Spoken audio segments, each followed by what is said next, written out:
Welcome to a solo episode of the I Didn't Sign Up for This podcast. Today, we are going to be talking about advice. So, I saw Renee over at the Mom Room. She did an episode last week. And if you haven't listened to it, go listen to it. So, she did 39. Her birthday's right after mine. It's on the 7th, I guess. So, she did 39 advice, like pieces of advice, because she's turning 39. And so that inspired me for this episode. I'm not going to do 34. I'm going to do like 10 to 12 pieces of advice. Like, this is my own personal advice, but I got the idea from her. So if you haven't listened to her episode, go and listen to it because there's a lot of really good pieces of advice that she has. Before we do that, so the way that I'm recording, I cannot look at myself on Zoom.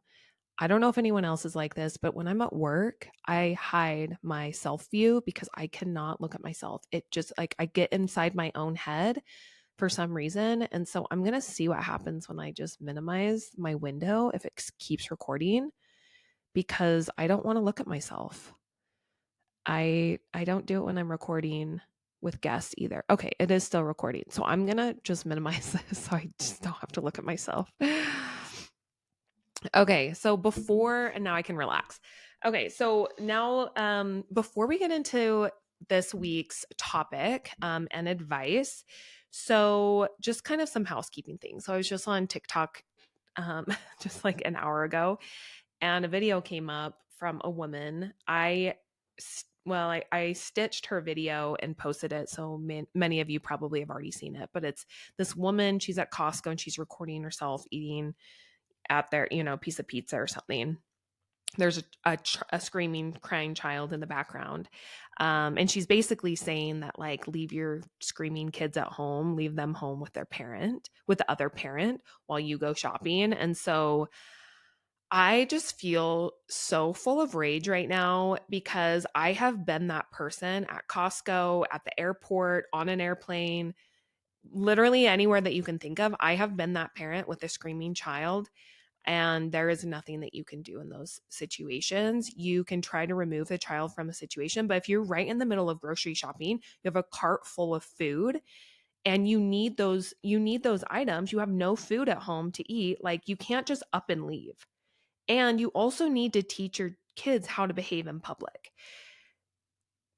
There was one situation where when I went on a cruise a couple of years ago with my oldest daughter, I think she was 4 at the time.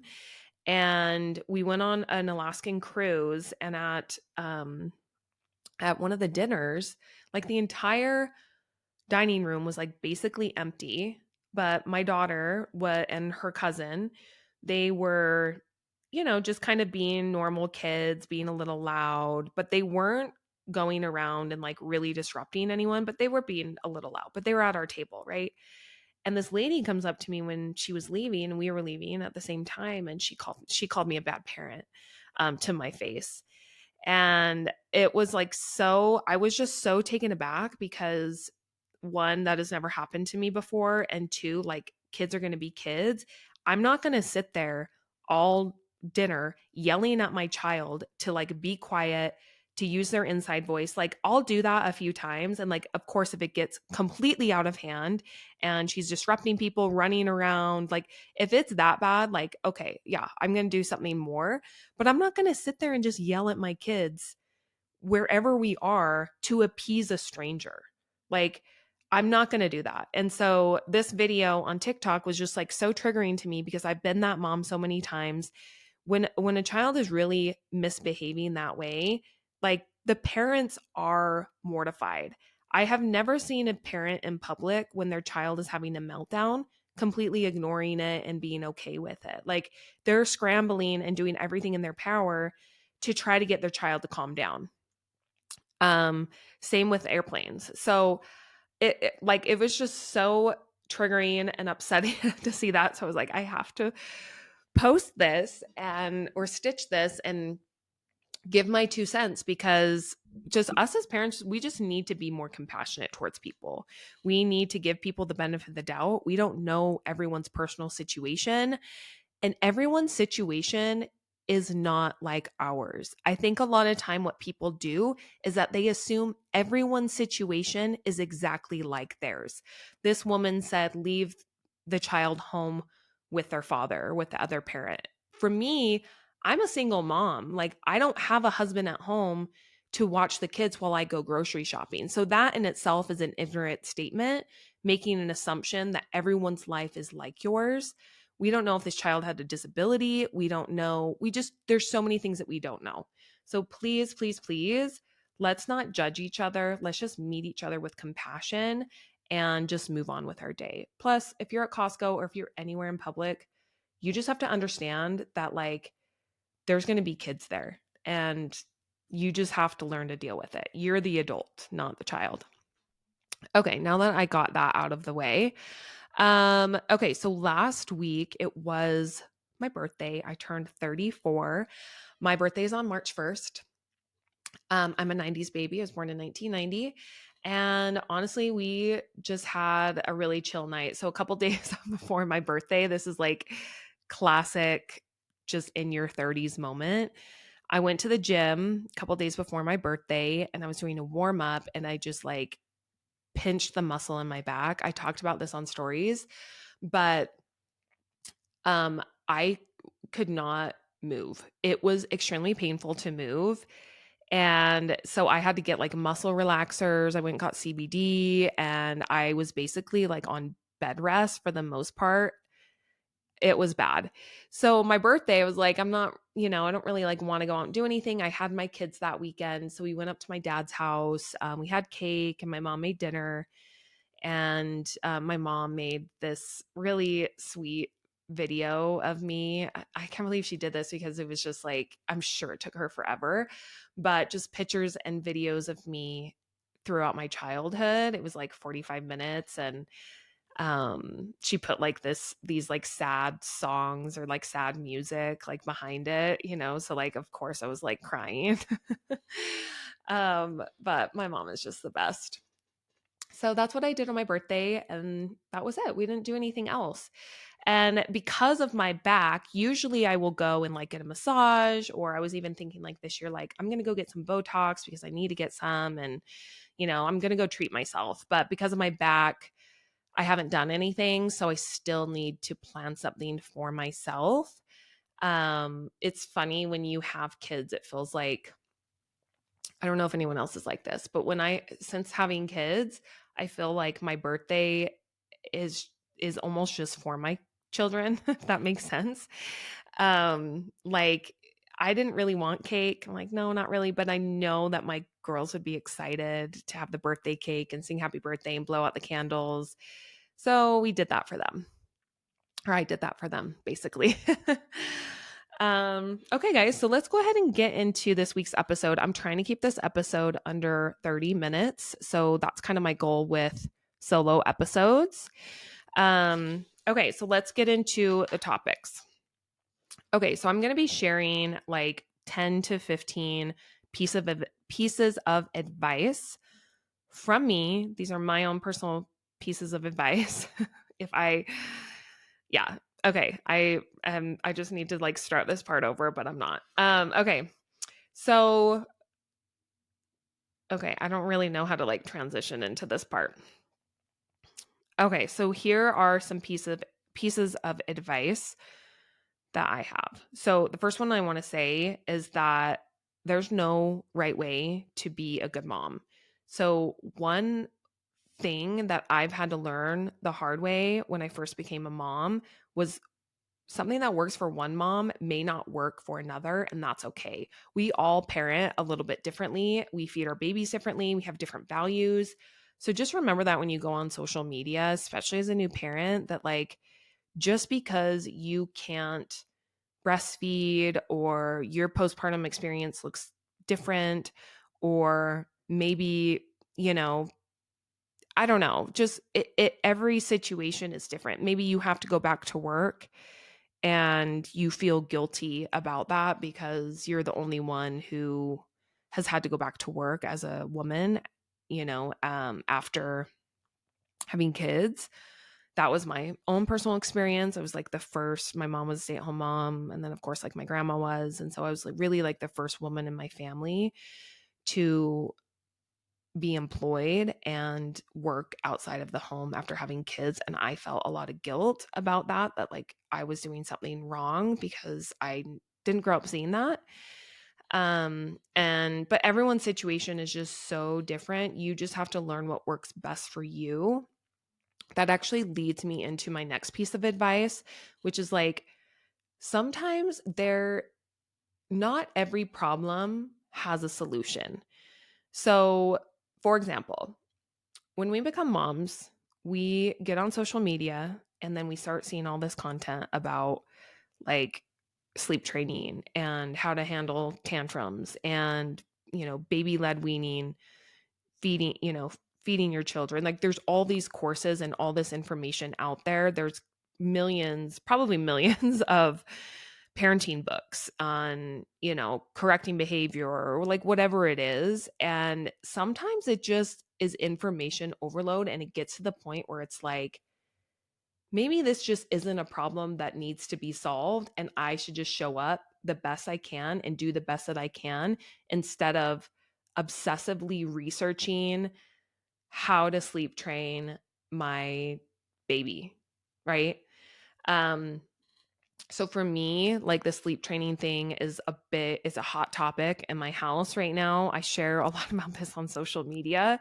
My oldest daughter is an amazing sleeper. She was horrible. First 3 months of her life, straight colic, cried 24/7. She would wake up for 2 to 3 hours in the middle of the night crying every single night. It was a nightmare, honestly, a nightmare. Once she turned 12 weeks old, I remember because it was okay.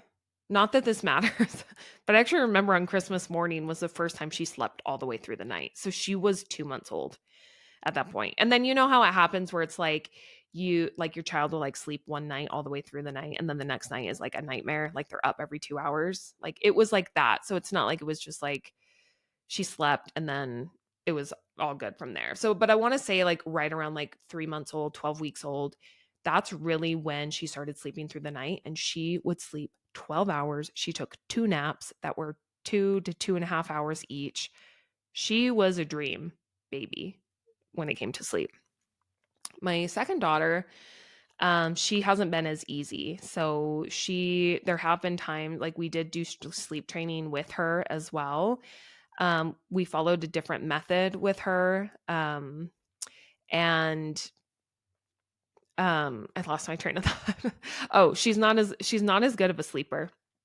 She is 3.5 right now. She'll be 4 in July. And she still struggles at bedtime. She comes in my bed in the middle of the night. And kind of what's happened is that we would get her sleeping through the night. She would do great. Then she would go through a regression. It seemed like every like month or two, she would go through a regression. We'd be back at square one. Then we would re-sleep train her. And then when I transitioned her out of her crib about a year and a half ago, because she was jumping out, crawling out, that's when it just like it got really bad. And then I sleep trained her again, and I've done different courses and worked with different sleep consultants, and they've all been amazing. Like, but then also like because I'm divorced and the girls go with their dad, they sleep perfect with him apparently. But then when they come back, my little one comes back, she's regressed. So she was doing so good, and it's like, am I really going to sleep train her every 2 weeks?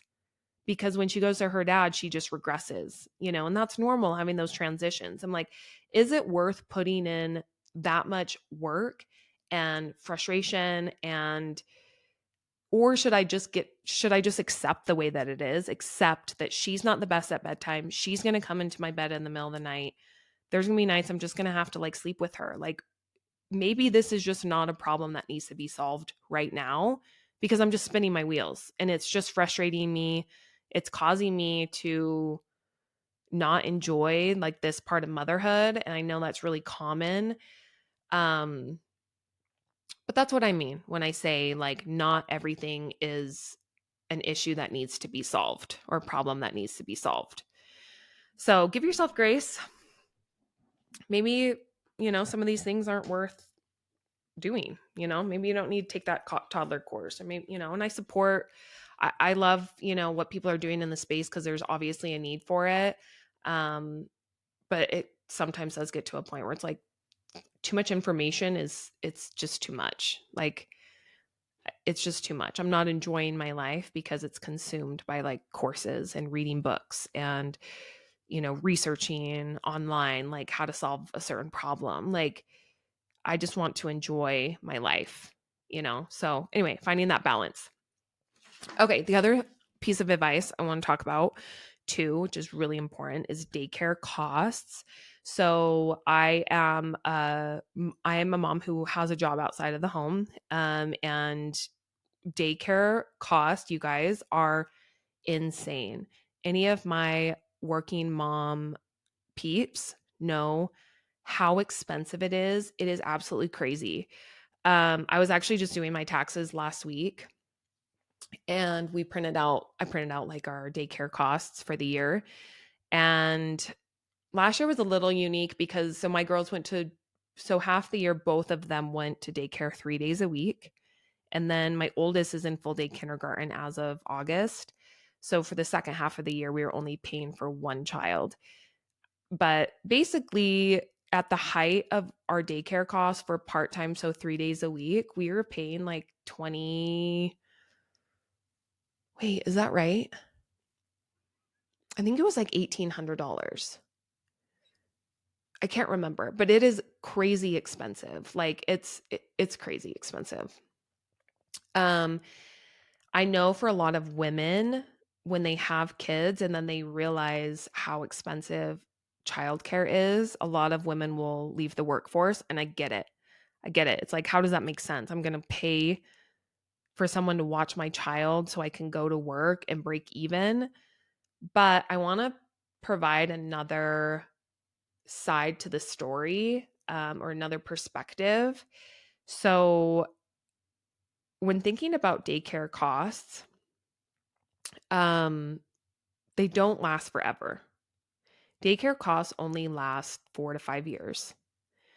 And I know during that 4 to 5 year time frame, I mean, it could be longer if you have multiple children, but between that 4 to 5 year time frame, like, it's really going to suck. Like, maybe you're breaking even, or maybe you're only making, you know, 20% of your income because the rest of it is going to daycare. And that's just like on the mother side, right? Numbers are going to be different for everyone. But think about it this way. Like, so those 4 to 5 years, like, you're basically making nothing. But when your child goes to full time school and you don't have that daycare cost anymore, it's going to be like you got a huge raise.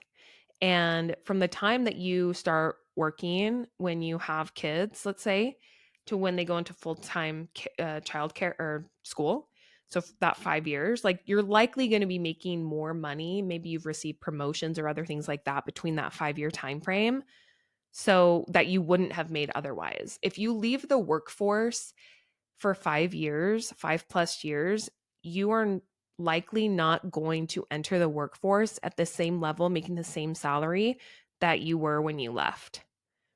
So I mean, it's a numbers game. You got to look at numbers. Everyone's situation is different, but just because maybe you're breaking even on the childcare front, you got to think about your long-term goals.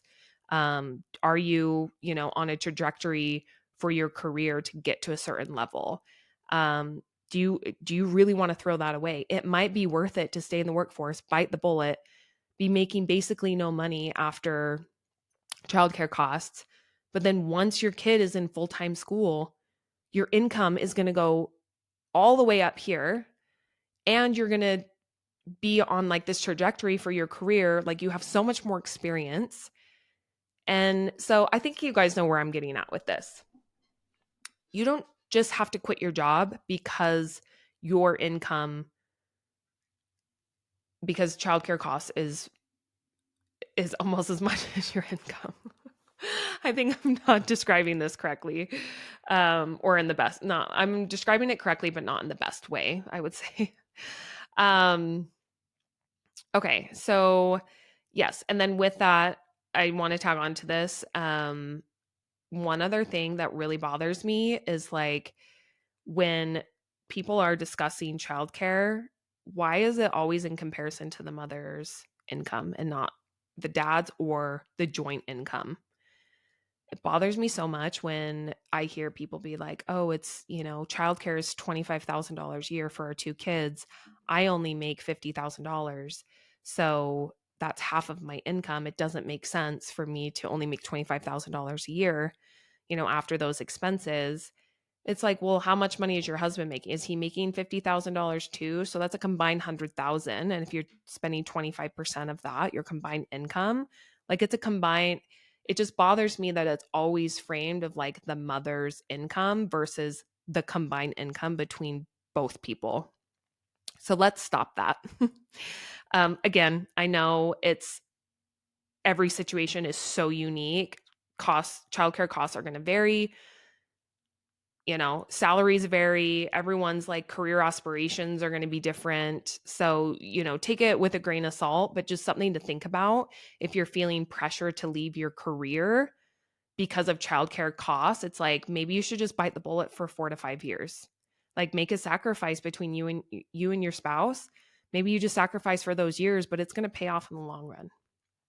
Okay. That rant is over. Okay, another piece of advice that I have. Now I need to talk quickly because I'm at 21 minutes already and I want to keep this episode under 30. Okay. So I'm just going to go over like a couple more. So don't put so much pressure on yourself to breastfeed. I hate this so much because I could not breastfeed my oldest daughter. My breastfeeding journey was extremely traumatic and I put so much pressure on myself. Like I feel like I was like about to have a mental breakdown. And at the end of the day, like it's really not that big of a deal.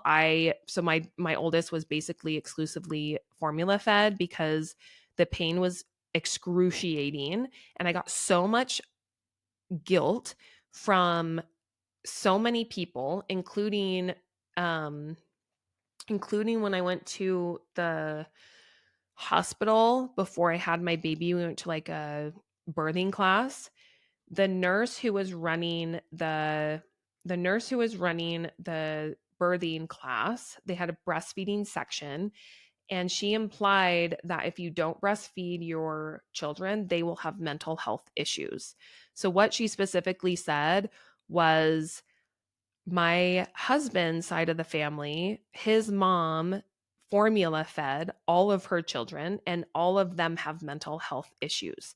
So depression, anxiety, bipolar, these mental health problems. And then she said, but my mom exclusively breastfed all of her children, and none of us have mental health issues. So take that for what it is. And looking back, I am appalled. Like I probably should go to the hospital and like report this. This was like 7 years ago, so I don't know, but literally that is the most irresponsible thing that you can say to someone because one, it's not backed by science. There's no scientific evidence that that is true. And then for a first-time mom who cannot breastfeed, then like I had every intention of breastfeeding and it was just killing me. And I even went as far as like trying to pump, but my daughter had colic. So I was up with her for like 2 hours and then I would bottle feed her and then pump for 20 minutes. And then she would be up like 15 minutes later. I was literally getting no sleep. So anyway, my point is don't put so much pressure on yourself to breastfeed. Like if you want, like give it your best effort. But if it doesn't work out, it's not the end of the world. My daughter is beautiful and smart and amazing. She's 6.5 years old and she was primarily fed on formula. Okay, another piece of advice that I have, and I don't know if other people are going to agree with me on this, but baby showers should exclusively be gifted the woman who is having the baby, when she has a baby shower, it should be gifting diapers. Sorry, for my notes. It should be diapers, money, gift cards, or freezer meals. Those three things that that should be every single baby shower. And let me tell you why. When my first daughter, I got so many clothes, and I'm so grateful for all of the gifts that I got, but I got so many clothes and they were so cute. But here's the reality. My daughter lived in a diaper, one of those cheap white hospital shirts, long sleeve shirts that have like the little mittens that you fold over, and a swaddle for like the first 2 months. I did not dress her in basically anything else. So all of those clothes, she grew out of them and they just like went to waste because it just wasn't effective for me to like put her in a onesie because I was changing her diaper so much. I'm like, I'm just going to leave her in a diaper, put a warm swaddle on her. And she was swaddled a lot, and part of the reason why is because she was colic, and so I was like trying to like compress her stomach as much as possible so she stopped crying. It was like one of those things that I did that probably didn't really help. Um, but I mean, diapers, money, gift cards, and freezer meals, those are things that moms need. The freezer meal thing is genius because you don't want to be cooking after you have a baby, but you also don't want to just be eating like crap food. So the freezer meals is like 10 out of 10 recommend. Okay, maybe I have time for like one more. Let's see. Oh, okay. So the other tip that I have or piece of advice is when you're having a baby, create a list before your baby's born, put it on your fridge for your partner with basically like ideas that you can do that your partner can do for you while you're feeding the baby. So I got this idea. I saw Emily, the mom next door. I don't know if you guys follow her. She's hilarious. I love her so much. She's the best. But she posted this on her stories before my second daughter was born, and I'm like, "Oh, I'm doing this." And so we created a list for Cody, like things to do. So like it could be things like refilling my water, getting me something to eat, taking care of our toddler, taking her to the park, changing out the laundry, those types of things. Because what often happens in relationships is that when you are feeding your child, I was breastfeeding, exclusively breastfeeding, so he couldn't feed her. Um, I would feel resent towards him. Like I would be feeding the baby and then I would like look over at him and he would be on his phone or like doing whatever, like the kitchen would be a mess, and I would just get so pissed and have so much rage that I'm like, could you please do something else? Like I am doing a task for our family. I am feeding our child and you're just scrolling your phone. Like, and this isn't like a dig at him because I don't think men typically like really realize like what they should be doing. So, I just created that list. We had a conversation, like we created it together. We had a conversation about it. And so I would say he was like pretty good at it. And if I saw him like doing those things, like scrolling his phone, and I would like be mad at him, I would be like, hey, could you go look at the list and see like something that you could do? Like if I'm doing a task for a child, like you should also be doing a task. It can't all fall on me. And that kind of also plays into really quickly before we wrap up is figuring out a way to share the mental load with your partner. So it's not just the mom's responsibility to organize and keep track of everything, to clean the house, to feed the baby, to clean the bottles, to, you know, remember to pick up whatever at the store. Like it's not just the mother's responsibility. And often as moms, we naturally take on those responsibilities, and it can be a source of resentment against our partner. And so figuring out a way of what works for you and is more equitable, it doesn't have to be exactly 50-50. I think that's unrealistic, but getting to a point where both partners are happy and satisfied and everything isn't falling on the shoulders of one person, or 90% is falling on that one person. A good book for this is Fair Play. I've recommended it a million times over. So definitely go check out that book. There's also a book like Unicorn Space, which talks about like what you're able to do once you have like the freedom to do things for yourself because there is equity in your relationship. Okay, I didn't get to all of the tips that I wrote down, but I think that those are the big ones. So I hope you guys enjoyed this episode. And if you guys like it, maybe I'll do a part 2 in the future. And I can even ask your guys' recommendations and what tips that you guys have. So thanks for joining today, and we will see you next week.